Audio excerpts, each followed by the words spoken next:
So we're talking here about a prominent eye surgeon who is accused of murdering his ex-wife after allegedly stalking her for months. What if the person you once trusted with your life turned out to be the architect of your death? Before we dive into the haunting unraveling of today's story, hit that subscribe button and turn on the bell so you don't miss the deep, disturbing truths we uncover every week. This is Shadows of Justice, where we peel back the layers of real-life nightmares. Tonight's story is one of obsession, control, and chilling silence. The kind of silence that follows a single shot in the dark. A woman, 2 days from her birthday, never makes it through her front door. Her suitcase still sits on the pavement. Her Spirit Airlines uniform, still pressed from a late-night flight, stained in blood. She had just come home, but someone was waiting. She thought she had finally escaped.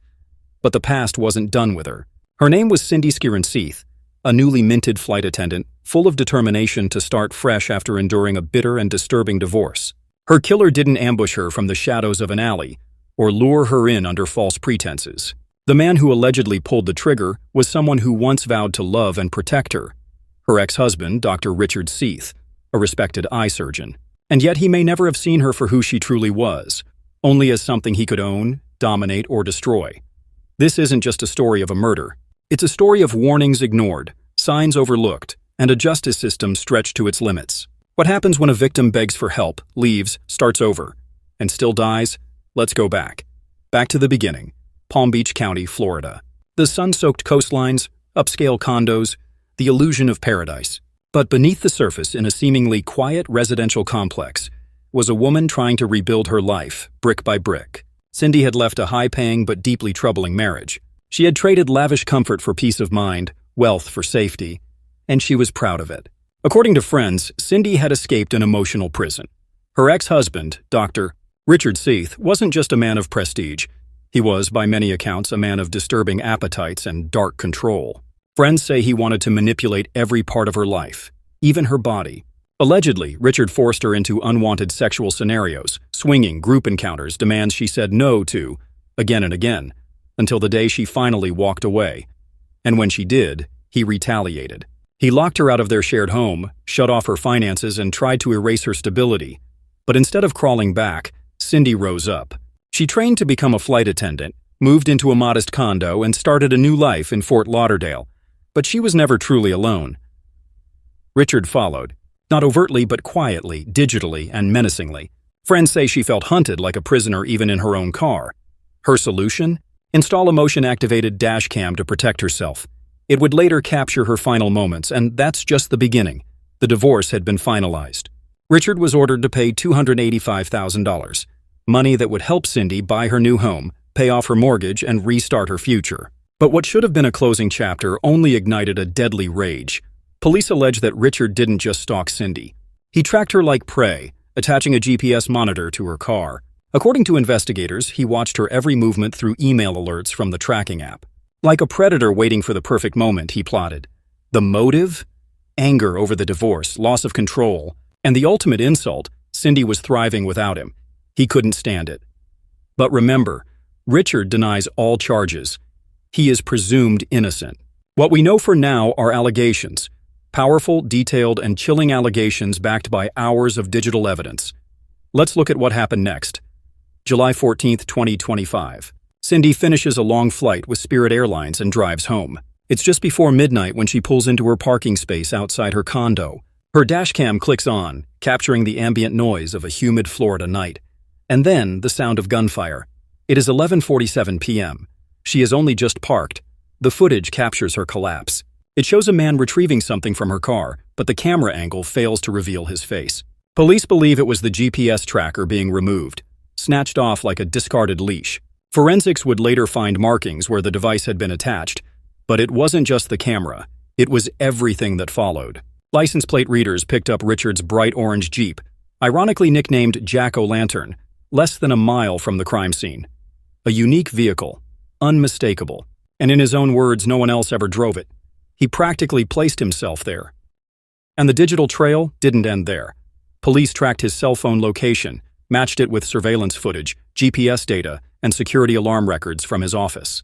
According to police, he disarmed his medical office alarm less than 2 hours after the murder. Why was he at work at 1:12 a.m.? No one knows. But the timing is hard to ignore. The next day, police were watching him. But in an unexpected twist, Richard Seath walked right into the lion's den himself. On July 16th, just 2 days after the murder, he voluntarily called the Palm Beach County Sheriff's Office. He asked, "Do you need a statement from me?" And then, like a man completely unaware of the walls closing in around him, he walked through the station doors and told detectives that he hadn't seen his ex-wife since December, that he hadn't been near her home, that he was at a concert days before. But investigators already knew. His Jeep was caught near the scene, his phone had pinged nearby, and now his timeline was falling apart in real time. He was digging a hole, and didn't seem to notice the shovel in his hand. In the days that followed, police executed search warrants. They found what they claimed were disturbing clues: multiple firearms, a 9mm Glock, the same caliber believed to have been used in the murder, a brass catcher accessory designed to capture spent bullet casings, and the smoking gun, quite literally, the same GPS device that allegedly tracked Cindy to her final moments. But there was more: evidence of past threats, reports of stalking, a shattered window at a friend's house Cindy had stayed at, witnesses who remembered Richard's rage. Even an ex-girlfriend from years ago came forward, describing eerily similar patterns of coercion and control. How deep did this go? And more importantly, could it have been stopped? Every second counts when someone is in danger. Every small decision, every missed warning, every moment not taken seriously can ripple into tragedy. And with Cindy Skiron Seath, those moments now feel hauntingly avoidable. Let's rewind. Just weeks before the murder, Cindy had confided in a friend, someone she trusted enough to share her deepest fears. That friend would later tell police that Richard, her ex-husband, had grown more aggressive. He had allegedly fired a shot through the window of a house where Cindy was staying. It shattered glass and sent everyone into a panic. The evidence was there: a punctured blind, a hole in the drywall. No bullet was found, but the fear, that was real, and still no arrest was made. According to police, Richard didn't deny driving by the house. In fact, he freely admitted it, claiming he was just looking for Cindy, that he hadn't fired any gun. When they pulled him over, they discovered he had a loaded 9mm Glock on him, the same caliber used in Cindy's murder days later. He didn't deny owning it, didn't deny patrolling her neighborhood, but they let him go. From a legal standpoint, perhaps they didn't have the hard evidence to press charges. But in hindsight, it feels like standing at the edge of a cliff, watching someone inch closer and doing nothing. Why didn't someone stop this? Why couldn't someone intervene when the signs screamed so loudly? After the divorce was finalized on May 5, 2025, Cindy must have thought she was safe. She finally had the court's backing. Richard had been ordered to pay her $285,000, most of it to help her secure a new home and move on. But that victory came with a hidden cost: fury. A wounded man with an obsession for control had just been told to pay for her freedom, and he couldn't handle it. That same month, police say Richard bought a Cube GPS Pro tracker, the kind you hide under a car, the kind that silently tells you where your target is, where they go, where they sleep. It sends updates directly to your phone. And according to investigators, Richard had those updates sent to his personal email address. Each ping, each notification, another piece of her stolen freedom. It wasn't just stalking, it was hunting. He allegedly watched her for weeks, mapped her routes, memorized her shifts, waited until the dead of night to make his move. And the most damning part? According to digital forensic experts, he canceled the GPS subscription just 3 hours after Cindy was killed. It's as if he believed that cutting off the service would erase the trail. But he forgot. Digital footprints never really disappear. July 15, 2025. Just after 3 a.m., police arrive at the scene outside Cindy's condo. They find her lying motionless, steps from her front door. Her suitcase sits beside her. Her uniform from Spirit Airlines is still on. She hadn't even had time to change. She was shot in the head, killed instantly. She was 100 feet from safety, 2 days from her birthday. Her dash cam had captured it all. It had activated the second her car stopped. The gunman's face is obscured by darkness and distance. But the movements, the gestures, the timing are clear. Someone was waiting for her. It was no random attack, no robbery, no mistake. It was personal, and police knew exactly where to look. They focused immediately on Richard. The infamous orange Jeep, Jack-o'-lantern, was allegedly spotted on security footage from a neighbor's camera. It wasn't at the exact scene, but it was close, too close. License plate readers also placed the Jeep moving away from the crime scene minutes after the gunshot was heard. Then came the digital avalanche. His phone pinged near Cindy's condo at the precise moment of her murder. Surveillance videos from nearby businesses confirmed the same route. Step by step, minute by minute, police built a forensic map of his movements, and then the office alarm. Richard's ophthalmology office had a security system. Like many medical facilities, each staff member had a personal access code.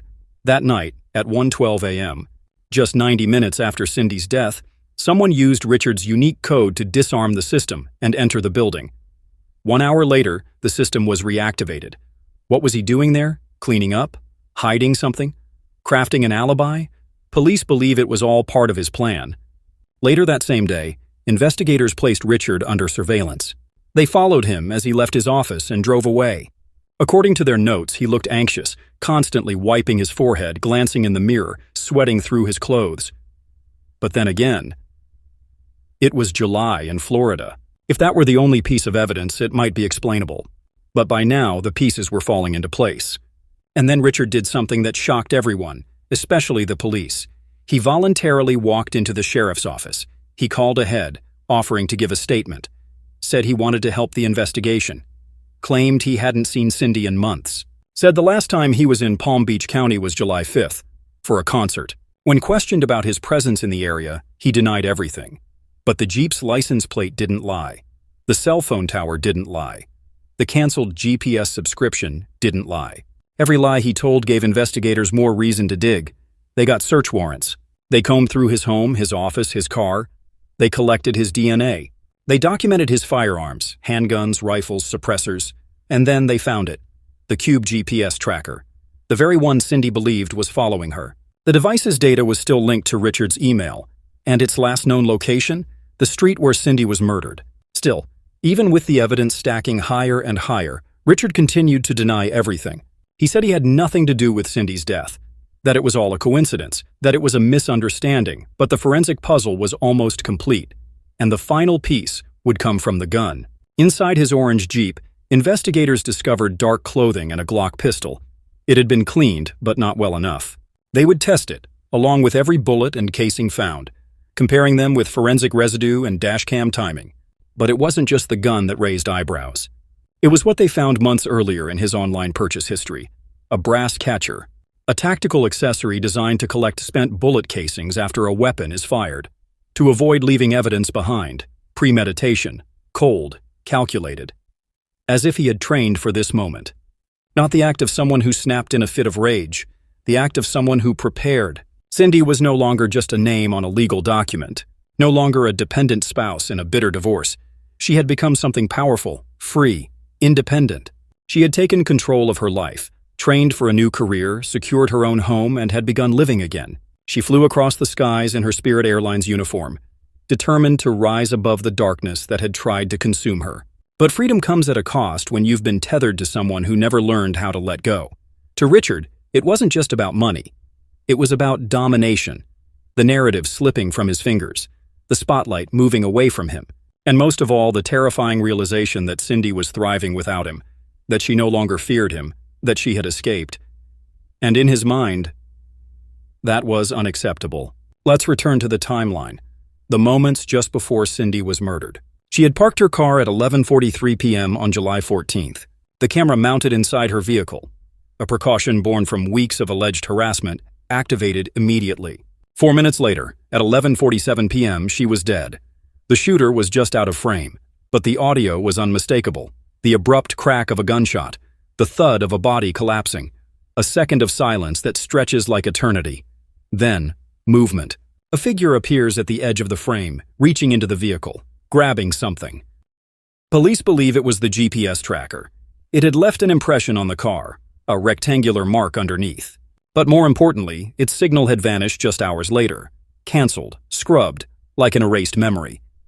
But in this digital age, nothing truly disappears. That tiny plastic device was still speaking, in metadata, timestamps, geolocation history. Its silent testimony pointed to one man. Investigators kept building the case. Piece by piece, they tracked every footstep, every keystroke. And then came a disturbing revelation buried in court documents. Richard had a documented history of dangerous fantasies. According to an affidavit, Cindy had told friends that Richard once confessed to having recurring thoughts of killing his first wife. The only thing that stopped him, he allegedly said, was that they had adopted a child, and he didn't want that child to grow up alone. Let that settle in. Not guilt, not love, not morality, just the fear of leaving a child orphaned.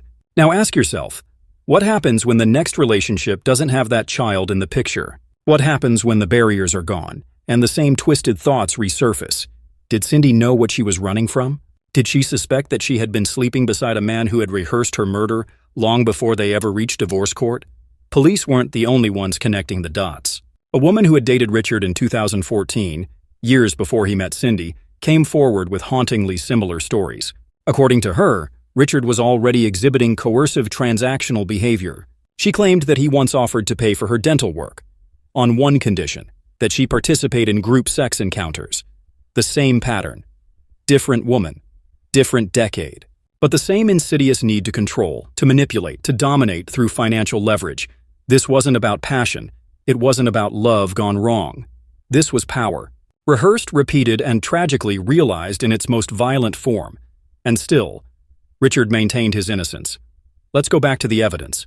After the murder, when police served search warrants on Richard's home, office, and vehicle, they uncovered a trove of suspicious materials.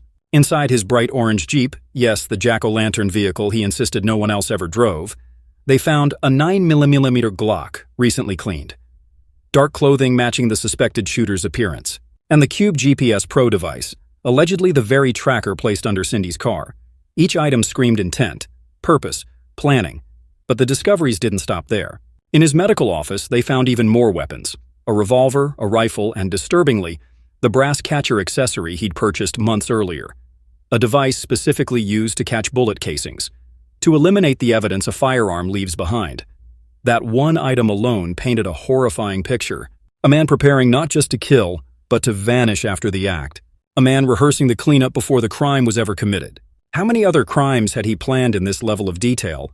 How many close calls were ignored before Cindy's name became headline news? It's often said that monsters don't hide under the bed.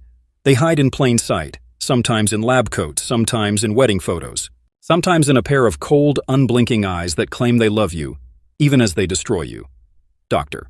Richard Seath was once a respected man in his community, an ophthalmologist trusted with the vision of others, a man who held scalpels with steadiness and precision.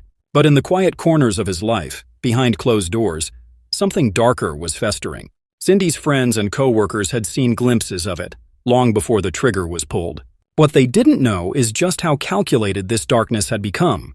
The prosecution built a mountain out of fragments, text messages, purchases, movements, timestamps. Like a detective's version of a mosaic, every tiny shard contributed to the larger image. A man unwilling to lose. And then came the brass catcher. Purchased months before the murder, the device was meant to collect bullet casings, a step taken not in the heat of passion, but in cold, rational preparation. It's one thing to lash out in anger. It's another thing to prepare a cleanup kit in advance. Richard didn't just allegedly kill Cindy. He allegedly planned for how he wouldn't get caught. And yet, for all his planning, it's almost laughable how obvious some of his behavior was. He drove a bright orange Jeep, literally nicknamed Jack-o'-lantern, to allegedly stalk Cindy. He conducted drive-bys through neighborhoods with doorbell cameras on every doorstep. He used a GPS tracking device tied directly to his email. He left footprints in every direction, convinced no one was watching. But people were watching, and they were remembering. A witness from Richard's past came forward, a woman who once dated him years before he met Cindy. Her statement sent chills through the courtroom. She recalled how Richard had once offered to pay for her dental work in exchange for her joining him in group sex acts. It was coercive, controlling, a transaction masked as generosity. She declined. And when she did, she saw the switch flip, the mask slip.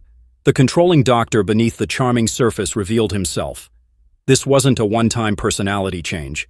This was a pattern, a blueprint, one that Cindy, tragically, would follow years later. By 2022, Cindy had reached her breaking point. The same man who had once promised her a life of love and stability had become someone she feared. He changed the locks, cut her off financially, and tried to erase her. But she didn't crumble. She rebuilt, she studied, she trained, she earned her wings, literally. Becoming a flight attendant was her escape, a way to soar above the pain and find new meaning in life. She worked long hours, slept in unfamiliar cities, and smiled through the turbulence, both in the sky and in her private life. And just as she rose, he pulled her back down. It's not uncommon in abusive relationships for control to escalate when the victim begins to thrive. For Richard, watching Cindy succeed without him may have been the ultimate insult. She didn't beg, she didn't cry, she moved on. And that, in his mind, was unforgivable. Control is never about love, it's about dominance. And once Cindy broke free of his control, Richard's alleged need for power turned lethal. He didn't just want to stop her. He wanted to end her story. In the wake of Cindy's murder, forensic scientists began dissecting every piece of evidence. DNA swabs were taken from the GPS tracker. Fibers on Cindy's luggage were analyzed. The Glock handgun found in Richard's car was tested against the caliber of the bullet that killed her. Everything pointed in one direction. But still, Richard refused to break. He pleaded not guilty, claimed it was all circumstantial, that he wasn't there, that it was all a misunderstanding. But the timing, the evidence, the story told without words, it was suffocating. And then came the turning point. Police discovered that Richard's medical office, the same place he allegedly went just an hour after the murder, had surveillance and alarm logs, showing when he arrived and when he left. Why would a man go into work at 1:12 a.m. after his ex-wife was just gunned down? Was it guilt or cleanup? Investigators also found fresh gun cleaning supplies, dark clothing matching the killer's outfit from the dashcam footage, and shoes with treads eerily similar to those found near Cindy's car. He wasn't just nearby that night, he was there. And then came the final clue, one that couldn't be argued, spun, or dismissed. According to investigators, Richard had canceled his GPS tracking subscription just 3 hours after the murder. He had received updates from the device for weeks, until the very moment he no longer needed it. Why cancel a subscription, unless it had served its final purpose? And remember, it wasn't registered to a fake account or burner email. It was under his name, his email, and his billing information. A digital signature of guilt, the kind of mistake only the arrogant make. In the end, this case isn't just about one man's fall from grace. It's about a woman who fought to reclaim her life, who tried to leave the past behind, who believed that if she worked hard enough, kept moving forward, and trusted in the system, she would be safe. But Cindy didn't just face a man with a gun, she faced a system with cracks. Friends had called the police when Richard allegedly fired into their home. She had reported the stalking. She'd even taken steps to protect herself. Cameras, trackers, staying with people, changing jobs, changing cities. And still, she was found alone in the dark with a bullet in her head. It's easy to blame law enforcement for what they didn't do. But what's harder is to admit how society still fails women who are trying to escape abusers. We tell them to leave. We applaud them when they break free. But we don't always protect them when their abuser comes chasing. And that gap, that deadly space between freedom and safety, is where Cindy died. As the legal process moves forward, the public watches with heavy hearts. Cindy's family still grieves. Her co-workers, fellow flight attendants, fly their routes with sorrow. A bright light was extinguished, not in some back alley by a stranger, but in front of her home, by the man who once vowed to love her. And in that irony lies the true horror. The story of Cindy Skiron Seath is no longer just hers. It belongs now to every woman who's been stalked, silenced, and disbelieved. It belongs to the survivors of abuse who were told to just leave, as if walking away from a controlling partner means you walk away safely. As if courage guarantees protection. Cindy had courage. She left. She rebuilt. She flew. She smiled in the face of everything she'd endured, but courage alone wasn't enough. And now she's gone. Richard Seath was arrested on July 18, 2025, just days after Cindy's murder. He's being held without bail in Palm Beach County Jail, charged with first-degree murder with a firearm. Despite the overwhelming forensic evidence, GPS data, digital tracking, and eyewitness statements, he maintains his innocence. But with every day that passes, the weight of truth grows heavier. And it's not just the murder that shocks people. It's the signs, the warnings, the near misses. Friends tried to help. Police documented strange behavior. Cindy did everything right by societal standards. She reported him. She trained. She moved. She asked for help. But still, she was failed. There's a phrase often used in the justice system. We didn't have enough. Enough to detain him, enough to charge him, enough to stop him before it was too late. But enough shouldn't mean after someone dies. Enough should mean one threat, one shot fired, one unwanted drive-by in a bright orange Jeep. Enough should have come sooner. Her car recorded the last breath of her life, a silent witness to violence, a device she installed not to catch criminals, but to protect herself from the man she once loved. And it did capture something, not just a shadowy figure, but a pattern, a truth we cannot ignore anymore. That abusive control doesn't end when the relationship does. It evolves, it adapts, it waits for the next opportunity. In the aftermath of Cindy's death, other women have come forward. Former acquaintances, ex-partners, people from Richard's past. Their stories echo similar themes: coercion, manipulation, financial control, sexual pressure. A man whose exterior was polished, professional, respectable, but behind closed doors turned venomous. It raises the chilling question: how many Cindys were there? How many might still be out there waiting for justice? And how many more could there be if someone hadn't finally listened? As of now, Richard Seath awaits trial. A trial that could see him face the full force of Florida's legal system, perhaps even the death penalty. Prosecutors have hinted at premeditation, at a level of planning so cold, so meticulous that the jury may find themselves confronting something darker than mere rage, calculated evil. But this isn't about vengeance. It's about acknowledgement. It's about saying Cindy's name and refusing to let it be buried beneath court dates and legal arguments. Her name should stand for more than tragedy. It should stand for change. Across the country, thousands of women live lives like Cindy's, carefully, cautiously trying to exist in the wake of toxic love. They smile at work. They avoid the same grocery store. They check their rearview mirror 3 times before pulling into the driveway. They live with one foot always ready to run. And when they ask for help, when they whisper, "I'm scared," the world must do more than whisper back, it must act. Because if it doesn't, we get more endings like Cindy's. She wanted to fly, she wanted to see the world, and she finally was. She finally had freedom. And someone took that from her. Someone who couldn't handle seeing her happy. This is more than a true crime story. It's a call to awareness. It's a mirror, asking us how many red flags we're willing to ignore before blood is shed. Cindy's case should not disappear from the headlines. It should echo across courtrooms, police stations, and every household where silence feels like safety. Richard Seath's trial will eventually determine his legal fate. But the moral truth? That verdict is already in. She was a daughter, a friend, a flight attendant with dreams larger than the skies she flew. Her life wasn't defined by the man who hurt her. It was defined by her bravery to escape, to rise, to begin again. And that bravery should be remembered. Not the darkness, not the fear, but the strength. Because Cindy didn't just run from abuse. She tried to soar beyond it. If you or someone you know is in a relationship marked by control, fear, or violence, know this: you are not alone. There is help. There is hope. And your story does not have to end in silence. Screen displays domestic violence helpline number. We tell these stories not for entertainment, but so that no one like Cindy is ever forgotten. So that the system listens sooner. So that justice doesn't come too late. If this story moved you, share it. Leave a comment below with your thoughts. Let Cindy's voice echo beyond this video. Let her story mean something.